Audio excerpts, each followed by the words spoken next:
فی معرفت الصحابہ اور ریاض الندرم یہ روایت موجود ہے. اور آج اس خطبے کو گلی گلی نگر نگر محلے میں ہر محلے میں پہنچانا ضروری ہے کہ آج جو حضرت مولا علی رضی اللہ تعالیٰ عنہ کی محبت کا نام لے کر ان حضرات کا بغض پھیلا رہے ہیں، انہیں پتہ چلے کہ یہ محبت علی نہیں، محبت علی وہی حقیقی محبت علی ہے جس میں صدیق و عمر کا پیار بھی موجود ہو. حضرت سوید بن غفلہ جو بہت بڑے تابعی ہیں، اور یہ اس دن مدینہ شریف پہنچے جس دن رسول اللہ صلی اللہ تعالی علیہ وسلم کا ظہری وصال ہوا، اور ان کی آمد سے پہلے حضور کے جسم اطہر کو قبر میں دفن کر دیا گیا. تو یہ بعد میں پہنچے، زیارت نہ کر سکے، اس لیے صحابی نہ بنے، لیکن تابعیوں کے سردار حضرت سوید بن غفلہ رضی اللہ تعالی عنہ وہ کہتے ہیں کہ میں نے اپنی زندگی میں کچھ لوگوں کو دیکھا کہ وہ حضرت صدیق اور حضرت فاروق اعظم رضی اللہ تعالی عنہ کے خلاف بول رہے تھے، باتیں کر رہے تھے.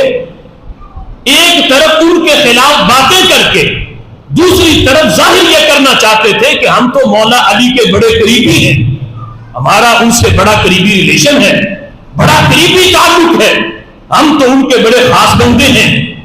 اور ان دونوں حضرات کے بارے میں ان کے خلاف بولے، ان کے خلاف باتیں کی. تو حضرت سوید بن غفلہ کہتے میں آ گیا حضرت مولا علی کے پاس، میں نے آ کے کہا کہ آپ کی محبت کا دعویٰ کر کے لوگ حضرت صدیق و عمر کے خلاف بھونکتے ہیں، ان کے خلاف باتیں کرتے ہیں، اور ظاہر یہ کرتے ہیں کہ ہم حضرت علی کے بڑے محب ہیں، ظاہر وہ یہ کرتے ہیں کہ وہ آپ کے بڑے خاص بندے ہیں. حضرت مولا علی رضی اللہ تعالیٰ عنہ نے جب یہ سنا، حضرت سوید کہتے ہیں کہ حضرت علی رو پڑے، اتنا روئے کہ داڑھی اس وقت سفید تھی. کہتے میں نے دیکھا کہ سفید داڑھی پہ آنسو جو پانی تھا آنکھوں سے جو ٹپکا وہ چمک رہا تھا. کہنے لگے ابھی تو نماز کا وقت ہے، پہلے نماز پڑھ لو پھر میں تمہیں جواب دیتا ہوں. کہتے حضرت علی نے نماز پڑھائی، نماز پڑھانے کے بعد منبر پہ جلوہ گر ہوئے، لیکن کہتے ہیں آنسو ابھی بھی نہیں رکے تھے، رو رہے تھے. رونے کا سبب یہ تھا کہ وہ کتنے جاہل ہیں وہ لوگ جو علی کی محبت کا دعویٰ کریں اور علی کے اماموں کے خلاف بھونکیں، انہیں پتہ ہی نہ ہو کہ صدیق و عمر کا مقام کتنا ہے. علی کی نظر میں، علی کے ہاں حضرت صدیق اکبر کی شان کتنی ہے، حضرت عمر کی شان کتنی ہے. ان کے خلاف بھونک کے بھی اپنے آپ کو میری محبت کی چادر میں چھپانا چاہیں اور یہ کہیں کہ ہم علی کے بڑے خاص بندے ہیں، تو یہ کتنا بڑا دھوکہ ہے. اس وجہ سے حضرت مولا علی کے نام بھی میرا لیں، نام بھی میرا استعمال کریں اور ان کے دشمن ہو، یہ کیسے ہو سکتا ہے. حضرت علی رضی اللہ تعالیٰ عنہ منبر پہ جلوہ گر ہوئے. آج خطاب کا موضوع صدیق و عمر کی شان بیان کرنا تھا. ہم کو سنا کے بعد حضرت علی رضی اللہ تعالیٰ عنہ کہنے لگے ثم قال ما بال اقوام یذکرون، ان لوگوں کا کیا حال ہے جو ان ہستیوں کے بارے میں بولتے ہیں جن کی شان یہ ہے سیدی قریش، جو قریش کے سردار ہیں. اب سننا حضرت صدیق و عمر کو القاب حضرت مولا علی نے کیا کہا. کہنے لگے کیا حال ہے ان لوگوں کا کہ جو ان کے خلاف بولتے ہیں جن کو اللہ نے قریش کی سرداری دی.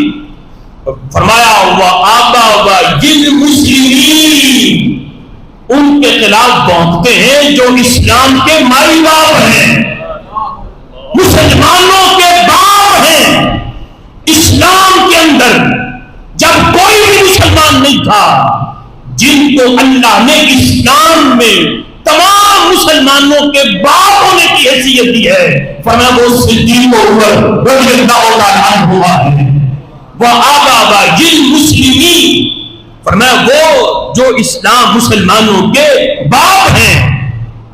ہما امام الہدا، فرمایا دونوں ہدایت کے امام ہیں۔ آج وہ جاہل یہ کہیں کہ حضور کے ظاہری وصال کے بعد تو معاذاللہ سوائے چند ایک کے سارے اسلام سے نکل گئے، وہ مولا علی سے پوچھیں، وہ کہتے ہیں سنو، صرف ہدایت پر ہی نہیں تھے، یہ تو ہدایت والوں کے امام تھے، ہما امام الہدا، ہدایت والوں کے امام۔ اور فرمایا وہ شیخ الاسلام، دونوں شیخ الاسلام بھی تھے۔ شیخ الاسلام ایک وہ ہے کہ جو اپنے نام کے ساتھ خود ہی شیخ الاسلام لکھے، اور یہ وہ ہیں جن کو شیخ الاسلام مولا علی کہے۔ ہمیں شیخ الاسلام صدیق اکبر، شیخ الاسلام حضرت فاروق اعظم رضی اللہ تعالی عنہ، دونوں شیخ الاسلام ہیں۔ اور آگے فرماتے ہیں وَمِمَّا يَقُولُونَ بَرِيءٌ، فرمایا سنو، میرا ان لوگوں سے کوئی تعلق نہیں جو میرا نام لے کر حضرت صدیق اکبر کے خلاف بھونکے یا حضرت عمر رضی اللہ تعالی عنہ ان کے خلاف بھونکے۔ میں ان سے بیزار ہوں، میں ان سے بری ہوں، میرا ان سے کوئی تعلق نہیں، اگرچہ ان کی محافل میں نعرے میرے لگے، وہ نام میرا لیں، وہ اپنی مساجد پہ نام میرا لکھیں، لیکن علی کہتے ہیں میرا ان سے کوئی تعلق نہیں۔ فرمایا بری ہوں، میں بری ہوں ان سے جو حضرت صدیق اکبر کے بارے میں بھونکے، حضرت عمر کے خلاف بات کرے۔ مما یقولون بری، میں ان سے بری ہوں۔ اور آگے فرماتے ہیں صرف یہی نہیں کہ صرف یہ کہہ دینا کہ میں ان سے بیزار ہوں اور اگلی بات ان سے بدلہ نہ لینا، حضرت مولا علی کہتے ہیں صرف اس سے محبت کامل نہیں ہوگی، وَعَلَى مَا يَقُولُونَ مُعَاقِبٌ، فرمایا میں اسے سزا بھی دوں گا جو میرے اماموں کے خلاف بولے گا، معاقبٌ، میں اس کا معاقبہ بھی کروں گا، اس کا محاسبہ کروں گا، اس کو سزا دوں گا جو حضرت صدیق اکبر کے خلاف بات کرے، حضرت عمر کے خلاف بات کرے۔ فرمایا فَوَالَّذِي فَلَقَ الْحَبَّ لَا يُحِبُّهُمَا إِلَّا كُلُّ مُؤْمِنٍ تَقِيٍّ، حضرت مولا علی کا فتویٰ کسی پیر کا نہیں، کسی امام کا نہیں، بریلی سے چھپا ہوا فتویٰ نہیں، کسی کا کرا ہوا فتویٰ نہیں، نہ امام اعظم کا، نہ اعلیٰ حضرت کا، نہ پیر مہر علی کا، یہ مولا علی کا فتویٰ ہے۔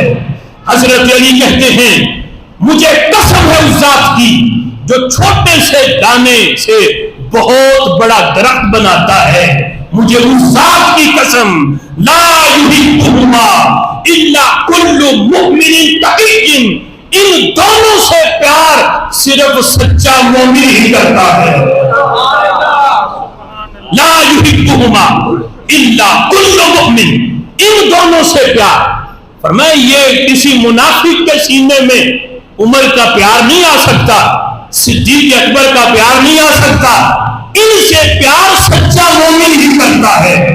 مؤمن تقی، پارسا مومن، اگرچہ نام اپنا مومن رکھ لینے سے وہ بندہ مومن نہیں بنتا، گرن مومن وہ بنتا ہے جس کے مومن ہونے کی گارنٹی مولا علی دیتے ہیں۔ فرمایا لا یحبہما الا کل مؤمن تقی، فرمایا ان دونوں سے پیار صرف مومن کرتا ہے۔ اور اگلی بات حضرت مولا علی رضی اللہ تعالی عنہ نے یہ بھی بتایا کہ صحابہ سے پیار صرف یہ کہہ دینے سے کامل نہیں ہوتا کہ میں سارے صحابہ سے پیار کرتا ہوں، اگلی بات بھی کرنی پڑے گی، پھر عقیدہ پورا ہوگا۔ کوئی کہے میں سارے صحابہ سے میرا پیار ہے، اس سے محبت ابھی کامل نہیں ہوئی، اگلی بات بھی کرو۔ وہ کیا ہے؟ فرق وہ بات یہ ہے وَنُبْغِضُ مَن يُبْغِضُهُمْ، ہم ان سے بغض بھی رکھتے ہیں جو صحابہ سے بغض رکھتے ہیں۔ اپنی تقریر میں اس کا بھی اضافہ کرو، ہمارا ان سے بغض ہے جو صحابہ سے بغض رکھے۔ اللہ کے فضل سے یہ تقریر کوئی علی کا حقیقی وارث بھی کر سکتا ہے، نہ پنڈی سے ہو سکتی ہے، نہ کوئی سیال شریف کا تتکارا ہوا وہ پیسہ شمس الرحمان جو رافضیوں کی قوم میں بیٹھ کے کر سکتا کہ ادھر وہ کہے کہ ہم سارے صحابہ سے ہمارا پیار ہے، دوسرا ان کی مجلسوں میں جا کے ان سے جھگڑیاں بھی ڈالے. یہ تقریر وہ نہیں کر سکتا، نہ کوئی پنڈی کا کوئی شاہ کر سکتا ہے. یہ تقریر اللہ کے فضل سے اعلیٰ حضرت کا وارث ہی کر سکتا ہے، ان کا کوئی پنڈی بیٹا ہی کر سکتا ہے.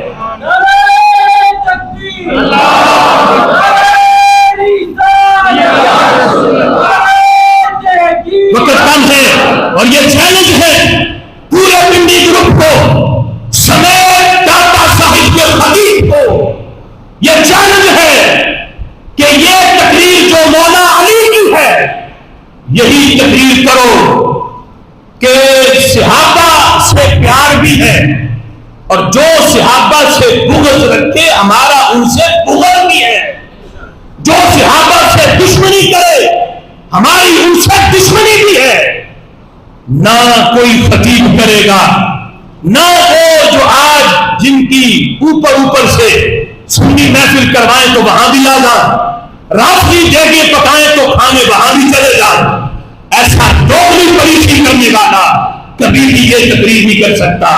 مولا علی نے بتایا کہ میں صرف یہی نہیں کہوں گا کہ صدیق و عمر کے پیار کو بیان کروں، جو ان سے بغض رکھے اس کے بارے میں فتویٰ نہ دوں. حضرت مولا علی کا اگلی بات سنو، فرمانے لگے لا یبغضہما الا کل فاجر. میں ان دونوں سے بغض فاجر اور کافر کے سوا کوئی نہیں رکھے گا. جو ان سے بغض رکھے وہ کافر ہے، جو ان سے بغض رکھے وہ فاسق ہے، جو ان سے بغض رکھے وہ فاجر ہے. یہ تقریر مولا علی کی پوری تقریر ہے جو اللہ کے فضل سے حضرت مولا علی کے حقیقی وارث آپ کو سنا رہے ہیں.